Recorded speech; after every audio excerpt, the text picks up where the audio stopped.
நடப்பு நிதியாண்டின் முதல் காலாண்டில் இந்தியாவின் ஜிடிபி கணிப்பை தாண்டி 7.8% வளர்ச்சி பெற்றுள்ளது. அமெரிக்காவின் அடாவடி வரி விதிப்புகளை தாண்டி இந்த வளர்ச்சியை அடைந்து இந்தியா சாதனை படைத்திருக்கிறது. சேவைத்துறையில் ஏற்பட்ட வளர்ச்சியே இதற்கு முக்கிய காரணம் என தேசிய புள்ளியியல் மற்றும் திட்ட அமலாக்க அமைச்சகம் அறிக்கை வெளியிட்டுள்ளது. ஜப்பானிலிருந்து 6 லட்சம் கோடி முதலீடுகளை ஈர்க்க இந்தியா இலக்கு நிர்ணயித்திருப்பதாக பிரதமர் மோடி தெரிவித்துள்ளார். அரசுமுறை பயணமாக ஜப்பான் சென்ற பிரதமர் மோடி இந்தியா ஜப்பான் இடையிலான உச்சி மாநாட்டில் பங்கேற்றார். பின்னர் செய்தியாளர்களிடம் பேசிய அவர், இந்தியா மற்றும் ஜப்பானின் சிறு நடுத்தர நிறுவனங்கள் மற்றும் ஸ்டார்ட் அப்புகளை இணைப்பதில் சிறப்பு கவனம் செலுத்தப்படும் என்றார். அடுத்த ஆண்டு பிப்ரவரி 19, 20 ஆகிய தேதிகளில் செயற்கை நுண்ணறிவின் தாக்கம் தொடர்பான மாநாட்டை இந்தியா நடத்துகிறது. இந்த மாநாட்டில் பங்கேற்க ஜப்பான் பிரதமர் இஷிபாவுக்கு பிரதமர் மோடி அழைப்பு விடுத்துள்ளார். டோக்கியோவின் ஸ்கை ட்ரீ டவர் மூவர்ண விளக்குகளால் ஜொலித்தது. 15வது இந்தியா ஜப்பான் வருடாந்திர உச்சி மாநாட்டில் பங்கேற்பதற்காக பிரதமர் மோடி ஜப்பான் சென்றதையொட்டி சிறப்பு ஏற்பாடு செய்யப்பட்டுள்ளது. சீனாவின் டியான்ஜின் நகர் பிரதமர் மோடியை வரவேற்க தயாராகி வருகிறது. ஜி ஜின்பிங் அழைப்பை ஏற்று நாளை முதல் 2 நாட்கள் சீனாவுக்கு சுற்றுப்பயணம் மேற்கொள்ளும் பிரதமர் மோடி ஷாங்காய் ஒத்துழைப்பு மாநாட்டில் பங்கேற்கிறார். இந்தியா சீனா நல்லுறவு என்பது ஆசியாவிலும் உலகளவிலும் அமைதி மற்றும் வளர்ச்சியின் மீது ஆக்கப்பூர்வமான தாக்கத்தை ஏற்படுத்தும் என பிரதமர் மோடி தெரிவித்துள்ளார். இந்தியா ஜப்பான் உச்சி மாநாட்டுக்கு பின்னர் அந்நாட்டு செய்தி ஊடகத்துக்கு பேட்டி அளித்த பிரதமர் மோடி சீனாவுடன் இருதரப்பு உறவுகளை மேலும் வலுப்படுத்த இந்தியா தயாராக இருப்பதாக தெரிவித்தார். வாக்குகள் திருட்டு மூலம் தேர்தல்களில் பிரதமர் மோடி வெற்றி பெற்றதாக மக்களவை எதிர்க்கட்சித் தலைவர் ராகுல் காந்தி குற்றம் சாட்டியுள்ளார். பீகார் மாநிலம் சிவான் பகுதியில் பரப்புரை மேற்கொண்ட அவர் வரும் காலங்களில் ஹரியானா, மகாராஷ்டிரா, கர்நாடகாவில் நடந்த வாக்கு திருட்டுகளை அம்பலப்படுத்தப் போவதாக சூளுரைத்தார். பீகாரில் நடைபெற்று வரும் காங்கிரஸ் எம்பி ராகுல் காந்தியின் வாக்காளர் அதிகார யாத்திரையில் காங்கிரஸ் தொண்டர்கள் சிலர் பிரதமர் மோடி மற்றும் அவரது தாயாருக்கு எதிராக அவதூறான வார்த்தைகளை பயன்படுத்தியதற்கு ஏஐஎம்ஐஎம் கட்சி தலைவர் அசாதுதீன் ஓவைசி கண்டனம் தெரிவித்துள்ளார். கண்ணியத்தின் எல்லையை தாண்டினால் அது தவறு என்றும் கருத்து கூறினார். அமெரிக்க டாலருக்கு நிகரான இந்திய ரூபாயின் மதிப்பு 88 ரூபாய் 29 பைசா என்ற அளவிற்கு சரிந்து வரலாறு காணாத வீழ்ச்சி அடைந்திருக்கிறது. இந்தியா மீதான அமெரிக்காவின் 50% வரி விதிப்பு காரணமாக ரூபாயின் மதிப்பு சரிந்து வருவதாக கூறப்படுகிறது. பெருமழை வெள்ளத்தால் பாதிக்கப்பட்ட ஜம்மு காஷ்மீர் மற்றும் பஞ்சாபில் மீட்பு மற்றும் நிவாரணப் பணிகள் தீவிரமடைந்துள்ளன. மக்களுக்கு தேவையான நிவாரண மற்றும் மீட்பு பணிகளில் இந்திய விமானப்படை தீவிரம் காட்டி வருகிறது. மக்களுக்கு தேவையான அத்தியாவசிய பொருட்களை மூட்டை கட்டி பாதிக்கப்பட்ட இடங்களில் விநியோகித்து வருகின்றனர். மேகவெடிப்பு மற்றும் தொடர் மழை காரணமாக உத்தரகாண்டின் ஹரித்துவாரில் கங்கை நதி அபாய அளவை தாண்டி பாய்ந்து வருவதால் ஆற்றங்கரையோரம் வசிக்கும் மக்கள் பாதுகாப்பான இடங்களுக்கு செல்ல போலீசார் அறிவுறுத்தியுள்ளனர். ஹிமாச்சல பிரதேசத்தின் குல்லுவில் கனமழை காரணமாக வீடுகள் சேதமடைந்தன. பெரும்பாலான வீடுகளில் விரிசல் காணப்படுவதால் எந்நேரமும் இடிந்து விழும் அபாயம் ஏற்பட்டுள்ளது. இதனால் பொதுமக்கள் வேறு இடங்களுக்கு குடிபெயர்ந்தனர். டெல்லியில் இருந்து ஸ்ரீநகருக்கு 205 பயணிகள் மற்றும் 7 பணியாளர்களுடன் சென்ற ஸ்பைஸ் ஜெட் விமானம் தொழில்நுட்ப கோளாறு காரணமாக அவசரமாக தரையிறக்கப்பட்டது. ஸ்ரீநகரை நெருங்கிய நேரத்தில் திடீரென விமானத்தில் தொழில்நுட்ப கோளாறு ஏற்பட்டதை விமானி கண்டறிந்தார். இதனைத் தொடர்ந்து அவசர அனுமதி பெற்று அந்த விமானம் ஸ்ரீநகர் விமான நிலையத்தில் தரையிறக்கப்பட்டது. இந்தியாவில் தடை செய்யப்பட்டுள்ள டிக்டாக் நிறுவனம் மீண்டும் ஊழியர்களை பணியமர்த்த தொடங்கியுள்ளதாக தகவல் வெளியாகியுள்ளது. டிக்டாக் மீதான தடை நீக்கப்படவில்லை என்று மத்திய அரசு சமீபத்தில் தெரிவித்திருந்த நிலையில் புதிய பணிகளுக்கான ஆட்சேர்ப்பு தகவலை டிக்டாக் நிறுவனம் லிங்க்டினில் வெளியிட்டுள்ளது. தமிழ்நாட்டிற்கு தொழில் முதலீடுகளை ஈர்ப்பதற்காக முதலமைச்சர் மு க ஸ்டாலின் இன்று முதல் 10 நாட்கள் வெளிநாடு பயணம் மேற்கொள்கிறார். ஜெர்மன், இங்கிலாந்து ஆகிய நாடுகளுக்கு செல்லும் முதல்வர் உலகின் முன்னணி தொழில் நிறுவனங்களின் பிரதிநிதிகளை சந்தித்து பல்வேறு புரிந்துணர்வு ஒப்பந்தங்களில் கையெழுத்திடுகிறார். மத்திய மாநில அதிகாரங்களை மறுபரிசீலனை செய்து உண்மையான கூட்டாட்சியை வலுப்படுத்தும் எதிர்கால கட்டமைப்பை உருவாக்குவது காலத்தின் கட்டாயம் என முதலமைச்சர் மு.க.ஸ்டாலின் தெரிவித்துள்ளார். இது தொடர்பாக அனைத்து மாநில முதலமைச்சர்கள் மற்றும் கட்சிகளின் மாநில தலைவர்களுக்கு கடிதம் எழுதியுள்ள அவர், வலுவான மத்திய அரசும் வலுவான மாநிலங்களும் முரண்பட்டு இருக்காமல் ஒவ்வொன்றும் மற்றவற்றின் வளர்ச்சிக்கு உறுதுணையாக இருக்க வேண்டும் என்றார். நிறைவேற்ற முடியாத வாக்குறுதிகளை கொடுத்து முதலமைச்சர் மு.க.ஸ்டாலின் 51 மாதங்களுக்கு மேல் மக்களை ஏமாற்றிவிட்டதாக எதிர்க்கட்சி தலைவர் எடப்பாடி பழனிசாமி குற்றம் சாட்டியுள்ளார். மக்களை காப்போம், தமிழகத்தை மீட்போம் என்ற எழுச்சி பயணத்தின் மூலம் இதுவரை 24 மாவட்டங்களில் பயணம் செய்ததை நினைவு கூர்ந்த இபிஎஸ், தமிழ்நாட்டை பிடித்திருக்கும் துயரத்திற்கு சட்டமன்ற தேர்தலில் முடிவுரை எழுதுவோம் என கூறியுள்ளார். அதிமுக பொதுச் செயலாளர் எடப்பாடி பழனிசாமி தலைமையில் சென்னையில் இன்று மாவட்ட செயலாளர்களின் ஆலோசனை கூட்டம் நடைபெறுகிறது. காலை 10:30 மணி அளவில் ராயப்பேட்டையில் உள்ள அதிமுக தலைமை அலுவலகத்தில் நடைபெறும் இந்த கூட்டத்தில் கட்சி வளர்ச்சி பணிகள், மீதமுள்ள தொகுதிகளில் இபிஎஸ் பிரச்சாரம் மேற்கொள்வதற்கான ஏற்பாடுகள் உள்ளிட்டவை குறித்து விவாதிக்கப்பட வாய்ப்புள்ளது. கோயில் நிலங்களில் ஆக்கிரமிப்புகள் அகற்றம் மற்றும் கோயில் பராமரிப்பு போன்றவற்றில் நீதிமன்ற தீர்ப்புகள் எதையும் அறநிலையத்துறை மதிக்கவே இல்லை என பாஜக முன்னாள் மாநில தலைவர் அண்ணாமலை குற்றம் சாட்டினார். கோவையில் நடைபெற்ற பாஜக பொதுக்கூட்டத்தில் பேசிய அவர், கோயில் நிலங்கள் மூலம் வருமானம் குறைவாக வருவதாக விமர்சனம் செய்தார். அமெரிக்க அதிபர் டிரம்பின் 50% வரி குறித்து கேள்வி கேட்க மோடி அரசு தயங்கி வருவதாக தமிழ்நாடு காங்கிரஸ் தலைவர் செல்வ பெருந்தகை விமர்சனம் செய்தார். காஞ்சிபுரம் மாவட்டம் ஸ்ரீபெரும்புதூரில் செய்தியாளர்களை சந்தித்த அவர், மத்திய வெளியுறவு கொள்கை தோல்வியுற்றதை கண்டித்து தமிழ்நாடு முழுவதும் காங்கிரஸ் சார்பில் ஆர்ப்பாட்டம் நடைபெறும் என கூறினார். லவ் ஜிகாத் என்ற பெயரில் காதலர்களை அடித்து துரத்திய கூட்டம்தான் பாஜக கூட்டம் என மார்க்சிஸ்ட் கம்யூனிஸ்ட் கட்சியின் மாநில செயலாளர் சண்முகம் விமர்சனம் செய்தார். மதுரையில் செய்தியாளர்களை சந்தித்த அவர், பாஜகவினர் ஒருபோதும் சாதி மறுப்பு திருமணங்களை நடத்தி வைக்க மாட்டார்கள் என பேசினார். சினிமா வேறு, அரசியல் வேறு என்பதை நடிகர் விஜய் புரிந்து கொள்ள வேண்டும் என்று காங்கிரஸ் மூத்த தலைவர் திருநாவுக்கரசர் அறிவுரை கூறினார். தவிக தலைவர் விஜயின் விமர்சனம் ஒரு எல்லைக்குள் இருக்க வேண்டும் என்றவர், விமர்சனம் எல்லை தாண்டி போகும்போது அதன் எதிர் விளைவுகளை அவர் சந்திக்க வேண்டி வரும் என்று எச்சரித்தார். தமிழ்நாட்டில் ஓய்வு பெற உள்ள சட்டம் ஒழுங்கு டிஜிபி சங்கர் ஜிவால், காவலர் வீட்டு வசதி வாரிய இயக்குநர் டிஜிபி சைலேஷ்குமார் யாதவ் ஆகியோருக்கு சென்னையில் பிரிவு உபச்சார விழா நடைபெற்றது. எழும்பூரில் உள்ள ராஜரத்தின மைதானத்தில் காவல்துறை சார்பில் அணிவகுப்பு மரியாதை வழங்கப்பட்டது. தீ ஆணைய தலைவராக தமிழக டிஜிபி சங்கர் ஜிவால் நியமிக்கப்பட்டுள்ளார். வரும் 31ஆம் தேதியுடன் டிஜிபி பதவியில் இருந்து அவர் ஓய்வு பெறவுள்ள நிலையில் காவல்துறை ஆணையம் போன்று தனியாக தீ ஆணையம் அமைத்து அதற்கு தலைவராக சங்கர் ஜிவாலை தமிழக அரசு நியமித்துள்ளது. பெரம்பலூர் மாவட்ட ஆட்சியராக இருந்த அருண்ராஜை சர்க்கரைத்துறை கூடுதல் இயக்குநராக நியமித்து தலைமை செயலாளர் முருகானந்தம் உத்தரவிட்டுள்ளார். அதேபோன்று காஞ்சிபுரம் சார் ஆட்சியராக இருந்த மிருணாளினியை பெரம்பலூர் மாவட்ட ஆட்சியராக நியமித்தும் உத்தரவிட்டுள்ளார். சிவகங்கை மாவட்டம் திருப்பத்தூர் சுற்றுவட்டார பகுதிகளில் சுமார் 2 மணி நேரத்திற்கு மேலாக மழை பெய்ததால் பொதுமக்கள் மகிழ்ச்சி அடைந்தனர். திருக்கலாப்பட்டி, கீழச்சிவல்பட்டி, SS கோட்டை, திருக்கோஷ்டியூர், நாச்சியாபுரம் உள்ளிட்ட பகுதிகளில் இரவில் நல்ல மழை பெய்தது.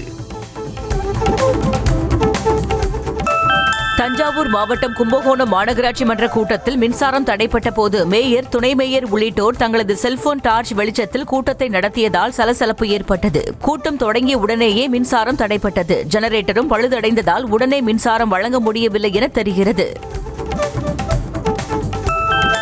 சென்னை கோட்டூர்புரம் அண்ணா நூற்றாண்டு நூலக அரங்கில் புதிய கண்டுபிடிப்பாளர்களை ஊக்குவிக்கும் வகையில் 2 நாட்கள் நடைபெற்ற ஸ்பேஸ் திருவிழா நிறைவு பெற்றது. நிறைவு விழாவில் பங்கேற்று பேசிய அமைச்சர் அன்பில் மகேஷ் பொய்யாமொழி, மாணவர்கள் பிற்போக்குத்தனத்தை விட்டுவிட்டு முற்போக்குத்தனமாக செயல்பட வேண்டும் என்று அறிவுரை வழங்கினார். வார விடுமுறை காரணமாக தாம்பரம் பெருங்களத்தூர் GST சாலை மற்றும் மேம்பாலத்தில் கடுமையான போக்குவரத்து நெரிசல் ஏற்பட்டது. நீண்ட தூரம் வாகனங்கள் அணிவகுத்து நின்றதால் வாகன ஓட்டிகள் மற்றும் பொதுமக்கள் கடும் அவதியடைந்தனர். போக்குவரத்து நெரிசலை சீர் செய்யும் பணியில் போக்குவரத்து காவலர்கள் ஈடுபட்டனர். இந்திய விமானப்படையில் சேரும் அக்னி வீரர்களுக்கான தேர்வில் கலந்து கொள்வதற்காக கேரளா மற்றும் கர்நாடகாவிலிருந்து தமிழ்நாடு வந்துள்ள இளைஞர்கள் தங்க இடமின்றி தாம்பரம் ரயில்வே மைதானத்தில் சிரமத்துடன் ஓய்வெடுத்தனர். தாம்பரம் விமானப்படை வளாகத்தில் அதிகாலை 2 மணிக்கே தொடங்கிய தேர்வு காலை 8 மணி வரை நடைபெறுகிறது. செங்கல்பட்டு மாவட்டம் மதுராந்தகத்தில் கழிவுநீர் கலந்த தண்ணீர் பாட்டிலுடன் வட்டார வளர்ச்சி அலுவலகத்தை பெண்கள் முற்றுகையிட்டதால் பரபரப்பு ஏற்பட்டது. ஜானகிபுரம் ஊராட்சிக்குட்பட்ட தண்டலம் கிராமத்தில் குடிநீருடன் கழிவுநீர் கலந்து வரும் நிலையில் ஊராட்சியில் புகார் தெரிவித்தும் நடவடிக்கை எடுக்கவில்லை என புகார் கூறப்படுகிறது. நெல்லை மாநகராட்சி முன்னாள் அதிகாரி வீட்டில் லஞ்ச ஒழிப்பு காவல்துறையினர் சுமார் 11 மணி நேரத்திற்கு மேலாக சோதனையில் ஈடுபட்டனர். பெருமாள்புரம் வைகரை தென்றல் நகரில் வசித்து வரும் பிலிப் ஆண்டனி என்பவர் நெல்லை மாநகராட்சியில் ஸ்மார்ட் சிட்டி திட்டத்தின் உதவி செயற்பொறியாளராக பணியாற்றிய போது வருமானத்திற்கு அதிகமாக சொத்து சேர்த்ததாக புகார் கூறப்பட்டது. முதலமைச்சர் குறித்து பேசுவதை தவிக தலைவர் விஜய் தவிர்க்க வேண்டும் என மதிமுக முதன்மை செயலாளர் துரை வைகோ வேண்டுகோள் விடுத்துள்ளார். தூத்துக்குடி மாவட்டம் கோவில்பட்டியில் செய்தியாளர்களை சந்தித்த அவர் திமுகவின் தேர்தல் வாக்குறுதிகளில் பல வாக்குறுதிகள் நிறைவேறாமல் இருப்பதற்கு நிதி நெருக்கடியும் ஒரு காரணம் என கூறினார். தமிழக அரசுக்கு வழங்க வேண்டிய கல்வி நிதியை மத்திய அரசு உடனடியாக விடுவிக்க கோரி திருவள்ளூர் மக்களவை தொகுதி காங்கிரஸ் எம்பி சசிகாந்த் செந்தில் காலவரையற்ற உண்ணாவிரத போராட்டத்தை தொடங்கியுள்ளார். தமிழ்நாட்டிற்கு வழங்க வேண்டிய 2152 கோடி ரூபாய் நிதியை மத்திய அரசு வழங்காததால் 43 லட்சம் மாணவர்கள் மற்றும் 22 லட்சம் ஆசிரியர்களின் எதிர்காலம் கேள்விக்குறியாகி உள்ளதாக குற்றம் சாட்டினார். கள்ளக்குறிச்சி மாவட்டம் சங்கராபுரம் அருகே அரசம்பட்டு மாரியம்மன் கோயில் தேர் திருவிழாவுக்கு விதித்த தடையை ரத்து செய்ய கோரி வட்டாட்சியர் அலுவலகம் முன்பு ஒரு தரப்பினர் காத்திருப்பு போராட்டம் நடத்தினர். யார் தலைமையில் திருவிழா நடத்துவது என இரு தரப்பினரிடையே நீண்ட நாட்களாக பிரச்சனை உள்ள நிலையில் திருவிழா நடத்த கோட்டாட்சியர் தடை விதித்திருந்தார். தூத்துக்குடி மாவட்டம் திருச்செந்தூர் சுப்பிரமணிய சுவாமி கோயிலுக்கு செல்லும் பிரதான சாலையில் கழிவுநீர் குளம் போல் தேங்கி நிற்பதால் நோய் தொற்று ஏற்படும் அபாயம் உள்ளதாக புகார் எழுந்திருக்கிறது. கழிவுநீரை அகற்ற நகராட்சி நிர்வாகம் விரைந்து நடவடிக்கை எடுக்க வேண்டும் என பொதுமக்கள் கோரிக்கை விடுத்துள்ளனர். கன்னியாகுமரி மாவட்டம் ஆரல்வாய்மொழி பகுதியில் கனிம வளம் கடத்திய 4 பேரை போலீசார் கைது செய்தனர். ஆரல்வாய்மொழி அருகே உள்ள சோதனை சாவடியில் போலீசாரின் வாகன சோதனையின் போது போலியான அனுமதி சீட்டை பயன்படுத்தி சட்டவிரோதமாக கனிம வளம் ஏற்றி வந்ததை போலீசார் கண்டுபிடித்து நடவடிக்கை மேற்கொண்டனர். புதுக்கோட்டை மாவட்டம் விராலிமலை அருகே ஆசை வார்த்தை கூறி 15 வயது சிறுமியை திருமணம் செய்து பாலியல் தொல்லை கொடுத்த இளைஞருக்கு 10 ஆண்டுகள் சிறை தண்டனை வழங்கி புதுக்கோட்டை மகிழா நீதிமன்றம் தீர்ப்பளித்தது. கடந்த 2016ஆம் ஆண்டு செந்தில் என்ற நபர் அவரது குடும்பத்தினர் உதவியுடன் சிறுமியை திருமணம் செய்தார்.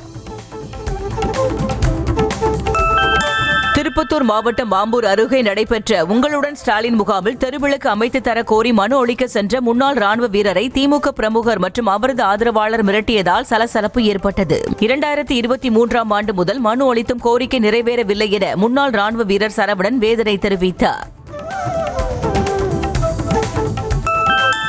கிருஷ்ணகிரி மாவட்டம் போச்சம்பள்ளி அருகே அதிமுக சார்பில் இருசக்கர வாகனம் வழங்கியதாக போட்டோ மட்டும் எடுத்துக்கொண்டு தற்போது வரை வண்டியை கொடுக்கவில்லை என மாற்றுத்திறனாளி ஒருவர் புகார் தெரிவித்துள்ளார். தனது பெயரில் வண்டியை பதிவு செய்து 6 மாத காலம் ஆகிறது என்றும் இன்னும் பைக் வரவில்லை எனவும் பாதிக்கப்பட்ட பச்சியப்பன் கூறினார். வேலூரில் தங்கையை கேலி செய்ததற்காக நண்பனை கொலை செய்த வழக்கில் சக நண்பர்கள் உட்பட 5 பேருக்கு ஆயுள் தண்டனை விதித்து வேலூர் நீதிமன்றம் தீர்ப்பு வழங்கியுள்ளது. கஸ்பா பகுதியைச் சேர்ந்த சுபாஷின் தங்கையை அவரது நண்பனான விக்கி கிண்டல் செய்ததாக கூறப்படுகிறது. இந்நிலையில் சக நண்பர்களுடன் சேர்ந்து விக்கியை மது அருந்த வைத்து சுபாஷ் திட்டமிட்டு கொலை செய்ததாக தெரிகிறது. அவசரமாக கையில் பணம் வேண்டும், ஜிபேவில் உடனடியாக அனுப்பி விடுவதாக கூறி ஏமாற்றும் கும்பல் சென்னையில் சுற்றுவதாக கார் ஓட்டுநர் வீடியோ வெளியிட்டுள்ளார். 500 ரூபாய் பணத்தை இளைஞரிடம் ஓட்டுநர் கொடுத்த நிலையில் அவர் ஜிபே மூலமாக பணம் அனுப்பிவிட்டதாக தெரிவித்துள்ளார். ஆனால் கார் ஓட்டுநருக்கு பணம் வராததால் ஜிபேவில் சரிபார்க்கும் போது பணம் வாங்கிய இளைஞர் அண்ணனிடம் வாங்கி தருவதாக கூறி தப்பி ஓடி உள்ளார். கேரளாவைச் சேர்ந்த பிரபல ஓவிய கலைஞர் டான்விசி சுரேஷ் என்பவர் உடற்பயிற்சி நிலையத்தில் உள்ள பல்வேறு வகையான உபகரணங்களை பயன்படுத்தி ஓணம் கோலத்தை உருவாக்கி அசத்தி உள்ளார். இது தொடர்பான வீடியோ காட்சி இணையத்தில் வைரலாகி உள்ளது. கோவை மாவட்டம் சிறுமுகை வனப்பகுதியில் வனத்துறையினர் அளித்து வந்த தொடர் சிகிச்சை காரணமாக காட்டு யானை உடல்நலம் தேறியது. உடல்நலம் பாதிக்கப்பட்ட அந்த காட்டு யானை முள்காட்டை விட்டு வெளியேறி வாழைத் தோட்டத்தில் புகுந்து வாழைக்காய்களை சாப்பிட்டதை பார்த்து வனத்துறையினர் மகிழ்ச்சி அடைந்தனர். ராமநாதபுரத்தில் இடி தாக்கி உயிரிழந்த சகோதரிகளின் குடும்பத்திற்கு முதலமைச்சர் நிவாரண நிதியிலிருந்து 8 லட்சம் ரூபாய் நிதி உதவி வழங்கப்பட்டது. வாழவந்தாள்புரம் கிராமத்தைச் சேர்ந்த நூருல் அமீன் என்பவரின் மகள்கள் சையத் ஆஸ்பியா பானு, சபிகா பானு ஆகியோர் கடந்த வாரம் இடி தாக்கியதில் உயிரிழந்தனர். ராணிப்பேட்டை மாவட்டம் பானாவரம் அருகே வேன் மோதி ஒருவர் சம்பவ இடத்திலேயே உயிரிழந்தார். ஆயல் பகுதியைச் சேர்ந்த மதிவாணன் சூறையில் உள்ள தனியார் தொழிற்சாலையில் பணி முடித்துவிட்டு இருசக்கர வாகனத்தில் வீடு திரும்பும் போது பானாவரம் வெங்கடாபுரம் சாலையில் எதிரே வந்த வேன் எதிர்பாராத விதமாக மோதியதாக தெரிகிறது. படுகாயமடைந்த அவரை மருத்துவமனைக்கு அழைத்துச் செல்ல ஆம்புலன்ஸ் வழங்க தொழிற்சாலை மறுத்ததால் உறவினர்கள் போராட்டத்தில் ஈடுபட்டனர். தூத்துக்குடி மீன் மார்க்கெட்டில் கட்டட தொழிலாளியிடம் அரிவாளை காட்டி மிரட்டல் விடுத்தது உட்பட பல்வேறு வழக்குகளில் தொடர்புடைய ரவுடி லூகாஸ் கிங்ஸ்லி என்பவரை போலீசார் கைது செய்தனர். அவரிடமிருந்து அரிவாளை போலீசார் பறிமுதல் செய்தனர். திண்டுக்கல் மாவட்டம் கொடைக்கானல் மலைப்பகுதியில் சாலையின் குறுக்கே ராட்சத மரம் முறிந்து விழுந்ததால் நீண்ட நேரமாக போக்குவரத்து பாதிப்பு ஏற்பட்டது. 2 நாட்களாக கொடைக்கானலில் சாரல் மழை பெய்து வரும் நிலையில் செண்பகனூர் அருகே விழுந்த ராட்சத மரத்தை நெடுஞ்சாலைத்துறையினர் அகற்றி போக்குவரத்தை சீர் செய்தனர். சென்னை விமான நிலையத்திலிருந்து பொது சுகாதாரத்துறைக்கான தடுப்பூசியை ஏற்றிச் சென்ற அனுமதி இல்லாத வாகனத்தை போக்குவரத்து காவலர் தடுத்து நிறுத்தியதால் ஓட்டுநர் வாக்குவாதத்தில் ஈடுபட்டார். பொது சுகாதாரத்துறை சார்பில் குழந்தைகளுக்கு தடுப்பூசி எடுத்துச் செல்லும் வண்டிக்கு ஏன் அனுமதி பெற வேண்டும் என ஓட்டுநர் கேள்வி எழுப்பினார். விழுப்புரம் மாவட்டம் மரக்காணம் அருகே கோயில் உண்டியலை உடைத்து 50,000 ரூபாயை திருடிச் சென்ற மர்ம நபர்கள் குறித்து போலீசார் விசாரணை நடத்தி வருகின்றனர். KN பாளையம் கிராமத்தில் அமைந்துள்ள கங்கை அம்மன் கோவிலில் சமீபத்தில் விழா நடைபெற்ற நிலையில் உண்டியலில் பணம் இருப்பதை அறிந்த மர்ம நபர்கள் கைவரிசை காட்டியுள்ளனர். சிவகங்கையில் 14 வயது சிறுமிக்கு பாலியல் தொல்லை அளித்த திமுக முன்னாள் பிரமுகருக்கு 12 ஆண்டுகள் சிறை தண்டனை விதித்து மாவட்ட மகிழா நீதிமன்றம் தீர்ப்பளித்துள்ளது. திமுகவின் முன்னாள் நகர் இலக்கிய அணி அமைப்பாளரான ரமேஷ் கடந்த 2020ஆம் ஆண்டு 9ஆம் வகுப்பு படித்து வந்த சிறுமிக்கு பாலியல் தொல்லை அளித்ததாக கூறப்படுகிறது. விநாயகர் சதுர்த்தி விழாவை முன்னிட்டு மேட்டுப்பாளையத்தில் விநாயகர் விசர்ஜன ஊர்வலம் நடைபெற்றதால் நீலகிரி மாவட்டம் குன்னூரிலிருந்து மேட்டுப்பாளையம் செல்லும் சாலையில் போக்குவரத்து நெரிசல் ஏற்பட்டது. இதனால் ஊட்டி மற்றும் குன்னூரிலிருந்து மேட்டுப்பாளையம் செல்லும் வாகனங்கள் கோத்தகிரி வழியாக செல்லும் வகையில் போக்குவரத்து மாற்றம் செய்யப்பட்டது. திருப்பத்தூர் மாவட்டத்தில் தொடர் வாகன திருட்டில் ஈடுபடும் நபர்களை பிடிக்க வேண்டும் என பொதுமக்கள் கோரிக்கை விடுத்துள்ளனர். கடந்த 1 மாதத்தில் மட்டும் ஜோலார்பேட்டை ரயில் நிலையம், திருப்பத்தூர் அரசு மருத்துவமனை உள்ளிட்ட மக்கள் கூடும் இடங்களில் வாகனத்தை திருடும் நபர்களின் CCTV காட்சிகள் வெளியாகி அதிர்ச்சியை ஏற்படுத்தி உள்ளது. திருப்பூர் மாவட்டம் பல்லடம் வழியாக மும்பையிலிருந்து கேரளாவிற்கு இருசக்கர வாகனத்தில் தனது பெண் தோழி மற்றும் வளர்ப்பு நாயுடன் சென்ற நபரின் வீடியோ காட்சி வைரலாகி உள்ளது. இருவரும் பாதுகாப்பு உபகரணங்கள் அணிந்திருந்த நிலையில் வளர்ப்பு நாயையும் பாதுகாப்பாக வாகனத்தில் அமர வைத்து அழைத்து சென்றனர். கோவை தோணிமுடி எஸ்டேட் பகுதியில் குட்டி யானையுடன் தாய் யானை முகாமிட்டுள்ளதால் தேயிலை தோட்ட தொழிலாளர்கள் அச்சமடைந்துள்ளனர். யானைகளை அடர்ந்த வனப்பகுதிக்குள் விரட்ட வனத்துறையினர் நடவடிக்கை எடுக்க வேண்டும் என தேயிலை தோட்ட தொழிலாளர்கள் கோரிக்கை விடுத்துள்ளனர். திருவண்ணாமலையில் ரஷ்ய நாட்டு பக்தர் ஒருவர் தமிழ் பாடலுக்கு நடனமாடிய வீடியோ இணையத்தில் வைரலாகி வருகிறது. விநாயகர் சதுர்த்தி விழா கொண்டாட்டத்தையொட்டி ஒலிபெருக்கியில் இசைத்த பாடலுக்கு இளைஞர்கள் நடனமாடிக் கொண்டிருந்த போது அங்கு வந்த ரஷ்ய இளைஞர் அவர்களுடன் சேர்ந்து வைப் செய்தார்.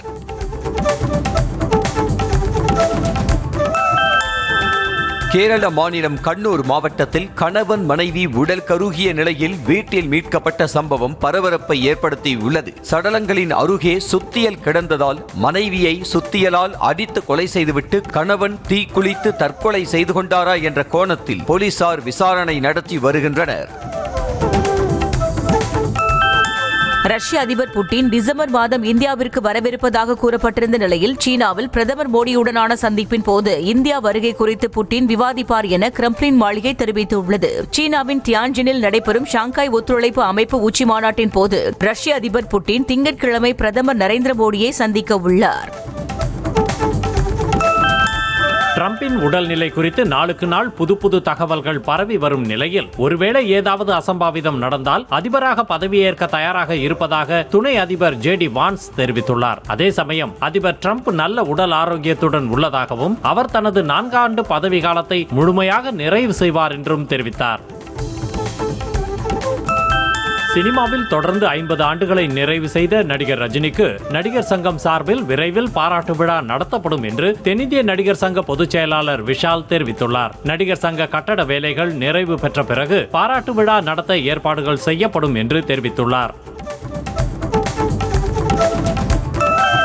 கல்லூரி காலத்தில் தனக்கு கிடைத்த நல்ல நண்பர்களால் தான் இந்த இடத்திற்கு வந்துள்ளதாக நடிகர் சிவகார்த்திகேயன் நெகிழ்ச்சியுடன் தெரிவித்தார். கோவையில் உள்ள தனியார் கல்லூரியில் நடைபெற்ற மதராசி திரைப்படத்தின் ப்ரமோஷன் நிகழ்ச்சியில் பேசிய அவர் இந்த படம் காதலை மையமாக வைத்து எடுக்கப்பட்டதாக கூறினார். பீகாரைச் சேர்ந்த நடிகர் ஒருவர் மேடையிலேயே நடிகையின் இடுப்பில் கை வைத்தது சர்ச்சையை ஏற்படுத்தியுள்ளது. போஜ்புரி திரைப்பிரபலம் பவன் சிங் மற்றும் நடிகை அஞ்சலி ராகவ் விளம்பர நிகழ்ச்சியில் கலந்து கொண்டனர். அப்போது நடிகை மைக்கில் பேசிக் கொண்டிருந்த போது அவரது இடுப்பில் கை வைத்த பவன் சிங் எதையோ அங்கிருந்து எடுப்பது போல மீண்டும் மீண்டும் தடவி கொண்டிருந்தார்.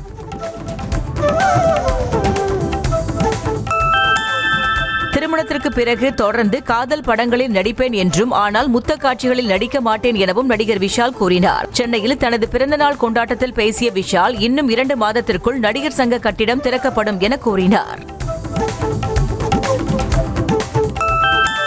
யூரோப்பில் நடைபெறவுள்ள GT4 கார் பந்தயத்திற்கு நடிகரும் ரேசருமான அஜித் குமார் மற்றும் அவரது ரேசிங் டீம் தயாராகி வருகிறது. சர்க்கியூட் மேப் முன்பு அஜித் அமர்ந்துள்ள புகைப்படம் மற்றும் ரேசிங் உடையில் இருக்கும் புகைப்படங்கள் இணையத்தில் வைரலாகி உள்ளன.